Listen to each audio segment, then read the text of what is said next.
O capitalismo surgiu na Europa, lá no século XV. Antes disso, o que predominava era o feudalismo, que surgiu no século V. O feudalismo era basicamente, existiam os senhores feudais, que era a galera foda, que eles tinham um poder absoluto sobre vastas extensões de terras, chamada feudos. Nesses feudos, eles eram basicamente unidades de produção onde os camponeses trabalhavam, tá ligado? Nessa época também, o poder era descentralizado pelo fato de existir os feudos não estarem juntos, estarem um ali, outro aqui, outro lá, e cada feudo era de posse de um seu feudal diferente, ou seja, cada área uma pessoa diferente comandava. E nessa época também o comércio era feito por escambo, ou seja, as pessoas trocavam bens e serviços, sem que houvesse uma moeda intermediando a ação. Mas, no século XII, acontece a formação dos primeiros estados nacionais. São basicamente territórios onde existe uma organização política e estadual com leis. É, e o que acontece? Os territórios começam a ser delimitados, ou seja, os territórios feudalísticos. O Estado começa a ser organizado politicamente, os reis ganham mais poder, inclusive sobre os senhores feudais. A agricultura recebe novas tecnologias, tecnologias que eu digo ferramentas e técnicas de produção, não um megazord ou algo assim. E essas tecnologias fazem a produção agrícola aumentar, gerando a necessidade de comercialização do produto, porque tinha produto pra caralho. Com a comercialização intensificada, algumas cidades começam a surgir. E junto dessas cidades surge também uma classe comerciante que visava o lucro de suas vendas, chamada burguesia. A burguesia por conta que eles se instalavam nos burgos. Isso lá no século XIII já. A junção disso tudo culmina na primeira fase do capitalismo, que é o capitalismo comercial, já no século XV. Como essa fase do capitalismo se baseia no lucro pelas trocas, também é a época das grandes navegações, pois as pessoas tinham que fazer trocas. Então, por exemplo, os europeus se jogavam ao mar atrás de especiarias, como seda, cravo, que eles não produziam, ou seja, era muito raro para eles. Essa fase do capitalismo foi do século XV até o século XVIII. Depois disso surge o capitalismo industrial, que vai do século XVIII até mais ou menos o século XIX, com a Revolução Industrial. Também acontece na Europa isso.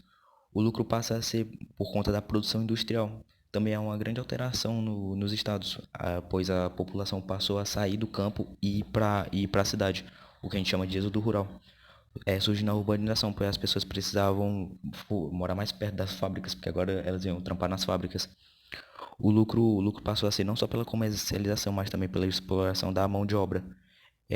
As duas classes nessa época começaram a ser bem mais divididas, a classe do proletariado e a classe dos capitalistas. Nessa época também surgiu Karl Marx criticando duramente o capitalismo, chamando o ato do lucro sobre o proletariado de mais-valia. Após isso tem o capitalismo financeiro, que vem do século XIX até o século XX, onde as indústrias se unem a instituições financeiras, que são os bancos, que depois de acumular muita riqueza, eles poderiam fazer empréstimos, tanto às indústrias, para as indústrias conseguirem aumentar a capacidade de produção, quanto para as pessoas conseguirem comprar mais, aumentando ainda mais o capitalismo. Olha que stonks. O imperialismo também é bem fortalecido nessa época, por conta das grandes potências irem buscar matéria-prima e mercados consumidores em outros lugares. Eles geralmente usavam e abusavam da força para isso, principalmente quando os mesmos eram confrontados por outras potências. Também, em teoria, há uma quarta fase do capitalismo, ou uma evolução da terceira, mas não há um consenso sobre isso, que é o capitalismo informacional, que vem depois da Segunda Guerra e é marcado pela terceira revolução industrial, chamada de revolução tecnocientífica, onde empresas multinacionais, principalmente as ligadas à tecnologia de informação, como Google, Microsoft e Facebook, ganham bem mais poder. Lembrando que sobre as fases do capitalismo isso foi só um resumo, eu ainda pretendo fazer um vídeo à parte sobre o tema. Mas para não ficar um buraco no meio da explicação, eu resolvi fazer um resumo sobre nesse vídeo. Pode crer? Saindo do contexto histórico e agora realmente explicando o que é o capitalismo é basicamente um sistema econômico baseado no lucro e no acúmulo de riqueza, tendo como meio para isso a propriedade privada. E essas propriedades podem ser máquinas, terras ou instalações industriais. Esses meios de produção geram renda por meio de três elementos básicos. São eles o capital, os recursos naturais e a força de trabalho. O capital é basicamente os investimentos para os meios de produção. Os recursos naturais são os recursos naturais, basicamente isso. São as fontes de matéria-prima. E a força de trabalho é basicamente o trabalho braçal que o proletariado faz, que é a galera que trabalha. Todos os recursos têm um custo e uma receita a serem distribuídos entre as duas classes sociais, que são elas a burguesia e o proletariado. Isso basicamente é uma atividade capitalista. A burguesia são os donos de terra e os capitalistas, que são os proprietários dos meios de produção, aqueles que administram todos os custos e recursos, pagam os salários, aluguéis e investimentos mas recebem todos os lucros das atividades. E o proletariado é a galera que faz o trabalho por um salário no final do mês. Agora, sobre a comercialização dos produtos, ela é feita por um mercado livre com pouco ou nenhuma interferência do Estado. Assim, as empresas vendem os produtos conforme a oferta da lei e demanda.